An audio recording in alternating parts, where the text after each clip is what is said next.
Recentemente, quem usa redes sociais e se interessa por finanças deve ter notado uma certa agitação, né? Quase um pânico coletivo sobre a tal da saída fiscal do Brasil. Sim, viralizou uma história de que a Receita Federal ia começar a, perseguir quem não fez o procedimento a partir de 2026. Isso, era quase um ultimato. E o mais irônico dessa história toda é que a própria Receita Federal teve que vir a público e desmentir o boato. O que faz todo sentido, né? Porque a preocupação deles é o contrário. Exatamente o oposto. Não existe um menor interesse do fisco em transformar um residente em não residente. E aqui é onde a história fica realmente interessante. Porque dizer que a preocupação é o oposto soa meio contraintuitivo. Como assim? Pensa do ponto de vista da arrecadação. Enquanto uma pessoa é residente fiscal no Brasil, a Receita tem o direito de tributar a renda mundial dela. Ou seja, o que ela ganha aqui e em qualquer outro lugar do planeta. Isso. Então, forçar alguém a se tornar não residente é, na prática, abrir mão desse direito.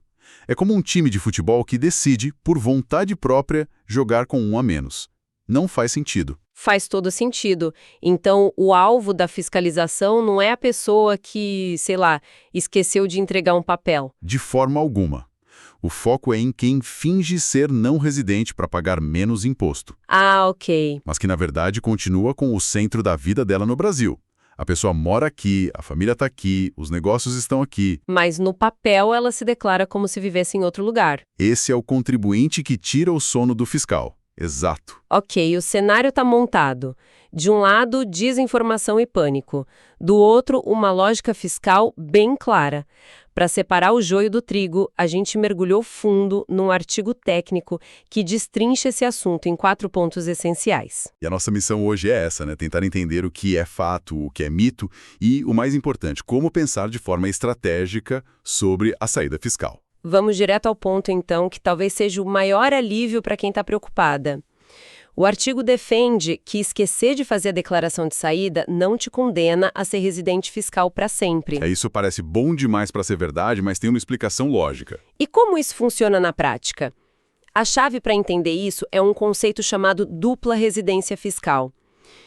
E assim, o primeiro mito a derrubar é este: ter dupla residência não é crime, não é ilegal. Não, é simplesmente uma situação de fato. Acontece quando, pelas regras internas de 2 países, vamos dizer Brasil e Holanda, a mesma pessoa é considerada residente fiscal nos 2 lugares ao mesmo tempo. E aí vira uma disputa, né? Os 2 países querem cobrar imposto sobre a renda mundial da pessoa. Exato.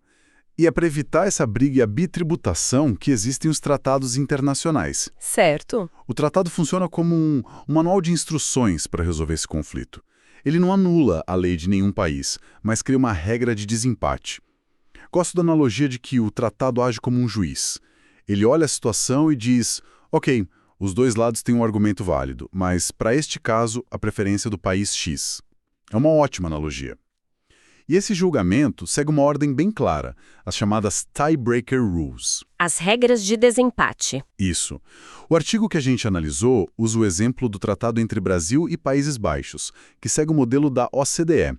O primeiro critério que o juiz olha é a moraria permanente. Onde a pessoa tem uma casa permanentemente à sua disposição. Exatamente. Ok, mas e se a pessoa tem um apartamento próprio no Brasil, que fica fechado, e aluga outro em Amsterdã onde vive de fato?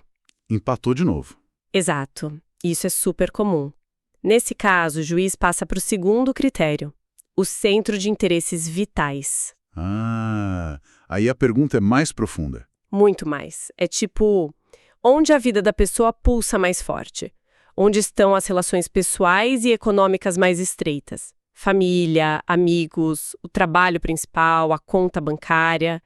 Isso já parece mais decisivo. Mas e se a pessoa é um nômade digital, com família espalhada, negócios em vários lugares?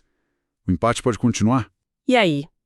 Aí, o tratado avança para o terceiro critério, a permanência habitual, ou seja, onde a pessoa efetivamente costuma passar mais tempo, independente de ser casa própria ou não. Isso. E se nem isso resolver, o que é raríssimo, o critério vira a nacionalidade. E, no limite do improvável, se a pessoa tiver dupla nacionalidade, aí as autoridades fiscais dos 2 países têm que sentar e conversar para chegar a um acordo. Então, o que a gente está dizendo é algo poderoso. Mesmo que um brasileiro tenha esquecido de entregar a declaração, se ele se mudou para a Holanda, estabeleceu morada lá, os interesses vitais estão lá, o tratado internacional vai dizer que a residência fiscal dele é holandesa.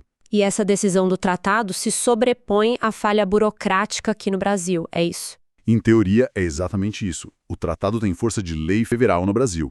Ele está acima de uma instrução normativa da Receita. Mas aqui o artigo adiciona uma dose de realismo que é crucial.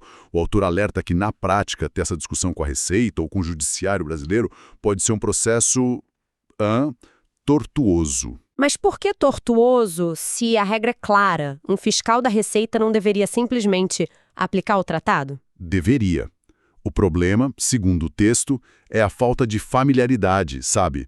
As instituições brasileiras, no geral, ainda não têm a mesma cultura de tributação internacional que países da OCDE. Entendi. Então, um fiscal pode simplesmente se apegar à regra interna, não entregou a declaração, então é residente, e ignorar o tratado. Isso te forçaria a uma disputa longa e cara. Entendi. Então a declaração de saída funciona menos como uma obrigação que define seu status e mais como um seguro. Isso. É a forma mais simples de dizer: fisco, não precisa nem abrir o livro do tratado, eu já te avisei que não moro mais aí. Você evita a briga antes mesmo dela começar. Exatamente essa a conclusão. É uma questão de gerenciamento de risco. A declaração é o caminho de menor atrito. Ok, isso nos leva a uma questão óbvia. Se o tratado pode me salvar no limite, e se o processo para isso é um pesadelo, qual é o peso real da obrigação de fazer a saída? Ela é obrigatória ou é só uma formalidade recomendada? A resposta direta pela letra da lei é sim, é obrigatória.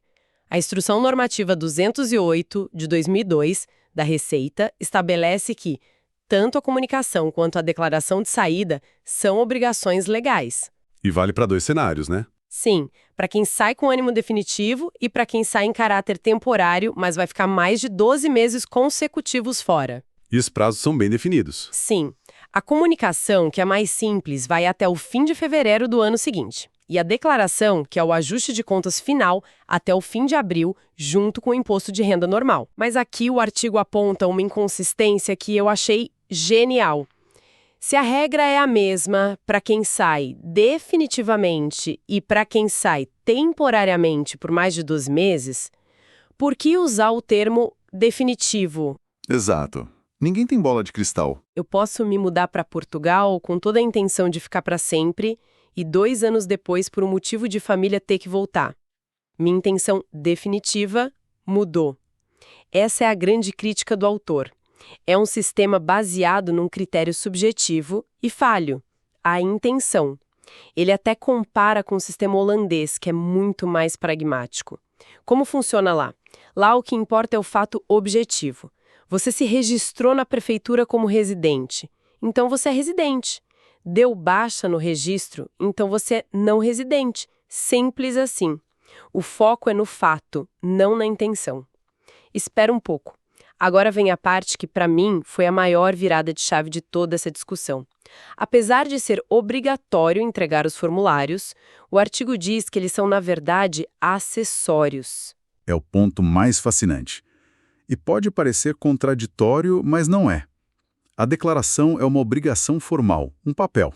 Ok. Mas o que de fato liga ou desliga a chave da sua residência fiscal no Brasil não é o formulário. É a sua efetiva residência no país.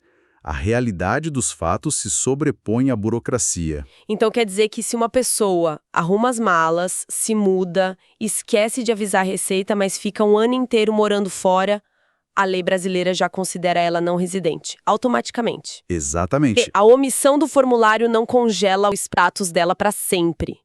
Isso é totalmente contraintuitivo e vai contra tudo o que se ouve por aí. Exato. E não é uma interpretação, está na própria norma da Receita. A mesma Instrução Normativa 208 diz que a condição de não residente é adquirida após 12 meses consecutivos de ausência. Uau! A única grande exceção é para quem se muda para um paraíso fiscal. Aí a regra é mais dura. Mas para o resto do mundo, o tempo faz o trabalho por você. Isso muda tudo. Porque significa que existem na prática 2 portas de saída da residência fiscal. A da frente, que é entregar a declaração, e a porta dos fundos, que é simplesmente ficar 12 meses fora. A declaração, então, é uma forma de antecipar e formalizar um status que o tempo já te daria de qualquer jeito. Perfeita analogia. A declaração cria uma presunção imediata a seu favor. A ausência por 12 meses cria o mesmo efeito, só que de forma retroativa. O resultado final é o mesmo. Isso me faz pensar em todos os mitos que cercam esse assunto. E o maior deles, sem dúvida, é a famosa regra dos 184 dias. Ah, essa é clássica. Dos de não residente. Por que isso está errado para brasileiros? Essa é, de longe, a confusão mais persistente. A regra dos 184 dias existe sim na nossa lei, mas ela se aplica a um público muito específico. Que não são os brasileiros. Não, são estrangeiros que vêm ao Brasil com visto temporário de trabalho. Se essa pessoa ficar mais de 183 dias aqui, num período de 12 meses, ela vira residente fiscal. Ah, entendi. A regra existe, mas o público-alvo é outro. Exato. Para um brasileiro, o critério que define a residência é aquele que a gente já falou. É a intenção, o ânimo definitivo. Não existe um número mágico de dias. A intenção é que conta. Isso. O artigo até cita o professor Luiz Eduardo Schoeri, que é uma autoridade no assunto, e ele reforça, para o brasileiro, o que importa a intenção de fixar a residência, não um contador de dias no passaporte. E a situação inversa que gera muita dúvida. Um brasileiro que fez a saída direitinho, mora na Alemanha, mas volta ao Brasil para visitar a família. Ele fica 3, 4 meses. Isso pode reativar a residência fiscal dele? De acordo com o artigo, não. Se a visita é claramente temporária, se a pessoa tem passagem de volta, mantém a vida lá fora, isso não restabelece a residência. Não importa se foram 30, 90 ou 150 dias. Não importa. A intenção continua sendo a de residir no exterior. E se houvesse alguma dúvida, a gente voltaria para as regras de desempate do tratado e o centro de interesses vitais dele continuaria sendo a Alemanha. O artigo também derruba outro mito. A ideia de que você precisa primeiro ser reconhecido como residente fiscal em outro país para só então fazer a saída do Brasil. Sim, muita gente acha que precisa de um atestado de residência de Portugal, por exemplo, para apresentar a receita. E isso não existe. Não tem base na lei brasileira. A sua condição de não residente no Brasil é definida pelas regras brasileiras, não pelas de outro país. Você se torna não residente aqui quando se muda ou fica 12 meses fora. Ponto. Certo. Mitos desfeitos, regras esclarecidas. Isso nos leva ao quarto e último ponto, que é o mais pragmático. Entendemos a teoria, mas qual é a consequência real para quem decide não fazer a declaração? Qual é a multa? A penalidade está prevista na mesma instrução normativa e depende basicamente de uma coisa: se havia imposto a pagar na sua declaração de saída ou não. Ok. Se você tinha, por exemplo, que pagar imposto sobre ganho de capital e não pagou, a multa é de 1% ao mês sobre o valor do imposto devido, com um limite de 20%. E no cenário mais comum, da pessoa que não tinha imposto a pagar, ela só precisava entregar o formulário zerado. Nesse caso, a multa é só pela não entrega da declaração. É um valor fixo. O artigo cita o valor de R$ 165,74. Espera aí. R$ 165. Quer dizer que a multa por não entregar um dos documentos mais importantes da vida de uma pessoa que mora fora é o preço de uma pizza grande em São Paulo. Basicamente. Isso muda completamente a percepção de risco. Exatamente. O valor em si é baixo. Claro que precisa ser corrigido, mas a ordem de grandeza é essa. Sabendo disso, a decisão de fazer ou não a saída fiscal deixa de ser só sobre cumprir a lei. Vira uma análise de custo-benefício. É uma decisão estratégica. E o autor sugere 4 fatores para colocar na balança. O primeiro, imagina, é o próprio risco. A sua tolerância ao risco, né? Isso. Você está disposto a correr esse risco, mesmo que pequeno, de ser cobrado por essa multa no futuro? Lembrando que a chance da Receita te fiscalizar para forçar você a ser não residente é quase nula. O segundo fator é a carga tributária. Nem sempre ser não residente é melhor, certo? De forma alguma. A tributação sobre investimentos e aluguéis no Brasil é totalmente diferente para residentes e não residentes. Pode ser melhor ou pior. Pode. Para alguns investimentos, a alíquota para não residente é zero. Para outros, como o aluguel, é mais alta. Tem que sentar, fazer a conta e ver qual status resulta em menos imposto. Depois vêm os fatores práticos: burocracia e custos. Exato. A vida de um não residente com contas no Brasil pode ser mais complicada. Muitos bancos exigem um procurador fiscal. Podem existir limites de movimentação. Pode virar um limbo burocrático. Vira. Já vi casos de pessoas que não conseguiam aprovar um financiamento simples porque o gerente do banco via não residente no cadastro e não sabia o que fazer. E por fim, o quarto ponto: acesso a investimentos. Certo? O cardápio de investimentos para não residentes pode ser mais restrito. Certos fundos, certas plataformas podem não estar disponíveis. Então, às vezes, o custo de manter o status de residente, mesmo morando fora, compensa pelo acesso a melhores oportunidades. Ok, vamos amarrar as pontas. Se a gente pudesse resumir, seria: a saída fiscal é uma obrigação, sim, mas não cumprir não te aprisiona para sempre no sistema fiscal brasileiro. O tempo, depois de 12 meses, cuida disso. Em caso de conflito, a palavra final é dos tratados internacionais, que são mais fortes que um formulário.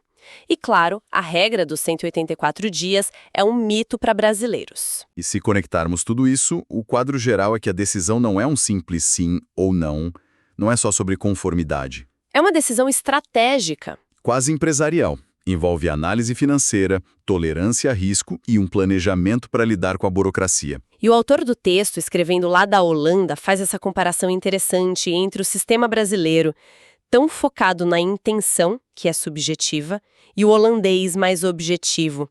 Isso deixa uma pergunta para o futuro. Exato. A reflexão que fica é: num mundo cada vez mais globalizado, onde as pessoas vivem e trabalham de forma fluida entre países, um sistema tributário que depende de algo tão etéreo e difícil de provar como a intenção de uma pessoa ainda é o mais eficaz? Ou será que o futuro vai exigir regras mais objetivas, baseadas simplesmente em onde a vida da pessoa de fato acontece, sem tentar adivinhar o que se passa na cabeça dela? Fica a reflexão.